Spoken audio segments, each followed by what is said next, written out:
सत्संग विवेक न होई, बिन सत्संग विवेक न होई, बिन सत्संग विवेक न होई।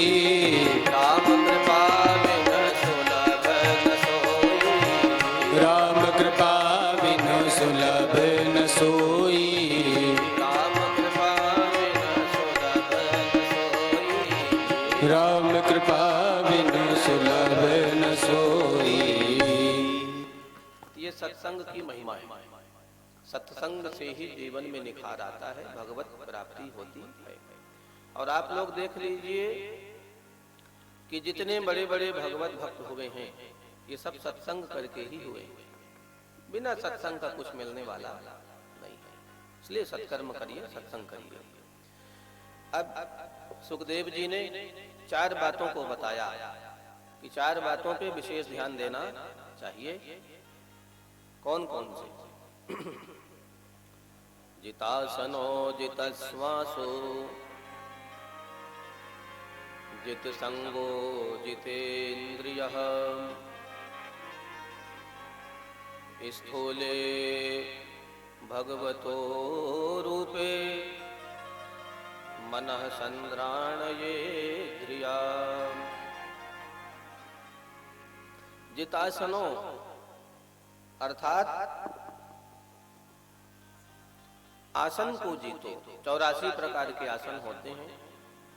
हस्त सुलभासन, मकरासन, गरुणासन, पद्मासन, कमलासन, शीर्षासन, सर्वांगासन, हलासन, अष्टहलाधासन। ये किसी भी आसन में एक आसन की सिद्धि जीव को कर लेना चाहिए। जब तक आसन सिद्ध नहीं होंगे, अब 3 घंटे की कथा है, अब 3 घंटे की कथा में सब लोग 84 आसन पूरा कर लेते हैं।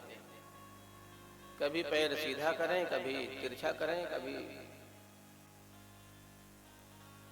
बहुत से लोग तो कथा के मध्य में भी कई बार उठ जाते हैं। कथा के मध्य में नहीं उठना चाहिए, ये नियम है। तो जितासनः, ज्यादा से ज्यादा आसन की सिद्धि करें। जब आसन सिद्ध होगा तो जितश्वासो, श्वास को जीतना चाहिए। श्वास को जीतने के बाद, हाँ, श्वास को कैसे जीता जाए, तो हमारे यहाँ पूरक, कुंभक, रेचक, जिसको हम लोग अनुलोम विलोम के नाम से भी जानते हैं। यदि 16 की मात्रा में श्वास खींचा जाए और 32 की मात्रा में श्वास को रोका जाए, 16 की मात्रा में ही श्वास को छोड़ा जाए। 16, 32, 16। इसको यदि, इस क्रम को यदि बढ़ा लें तो 32, 64, फिर 32। माने जितना श्वास को धीरे से आप लोग खींचें, और खींचते समय ये जरूर ध्यान दें कि 2 स्वर होते हैं। एक स्वर है सूर्य स्वर और दूसरा होता है चंद्र स्वर, जिसको हम लोग एक को कहते हैं सूर्य की नाड़ी और दूसरे को कहते हैं चंद्र की नाड़ी। तो कभी कभी सूर्य नाड़ी खुली होती है, कभी कभी चंद्र नाड़ी खुली होती है।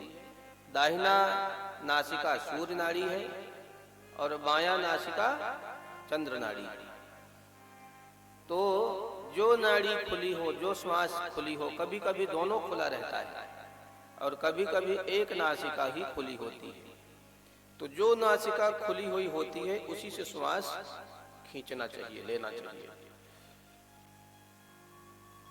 और यहाँ पर 3 नाड़ियों का नाम है ईड़ा, सूर्य नाड़ी, पीड़ा, जिसको हम लोग पिंगला के नाम से भी जानते हैं, और जब दोनों खुली हो तो उसको सुषुम्ना के नाम से भी हम लोग जानते हैं। तो पूरक, कुंभक और रेचक, ये 3 मार्गों से श्वास लें, रोकें और छोड़ें। जब आप श्वास को सिद्ध कर लोगे तो मन पे अपने आप ही विजय प्राप्त हो जाएगा, क्योंकि श्वास का संबंध सीधे मन से होता है।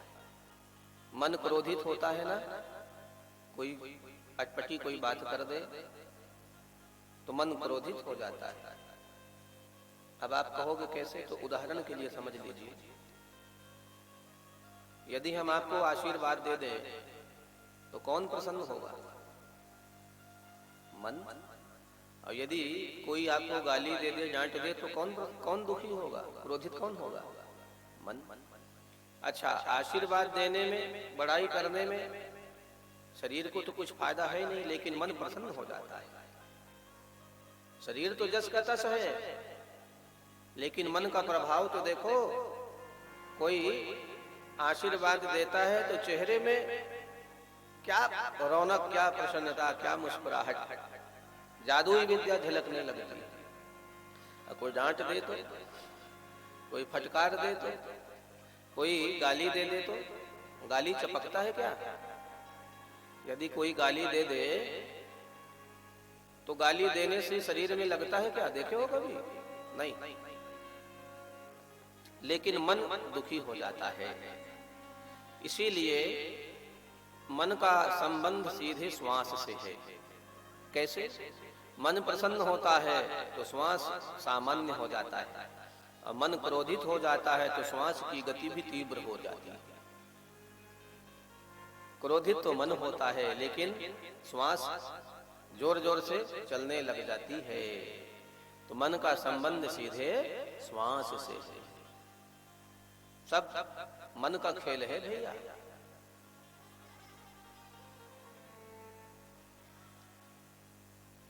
मन के जीते जीत है, मन के हारे हार, और मन से कोई भाग न पावे, मन के नयन हजार। मन ही है सबका दृष्टा, मन ही है सबको सुख देने वाला। इसी बात को श्री सुखदेव जी कह रहे हैं।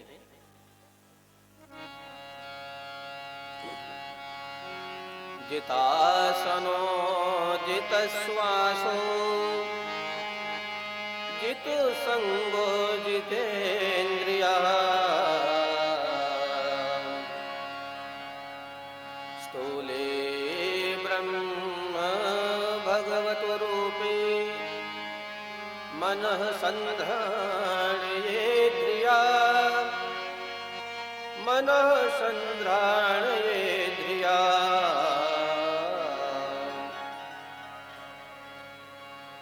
जित संगो, इसके बाद असंग हो जाइए। असंग माने एकांत में भजन करें। तत्पश्चात जितेंद्रिय होकर के सदा सदा के लिए भगवान को प्राप्त करने के लिए लग जाना चाहिए। ये चार विधि बताई है। आसन सिद्ध होना चाहिए, मन को जीतना चाहिए। मन को जीतोगे तो अपने आप आयु बढ़ जाएगी। बैठे 12 चले 18, सोवे से 32, और काम क्रोध में 64 चले तब भी राखे जगदीश। सारा संसार भगवान का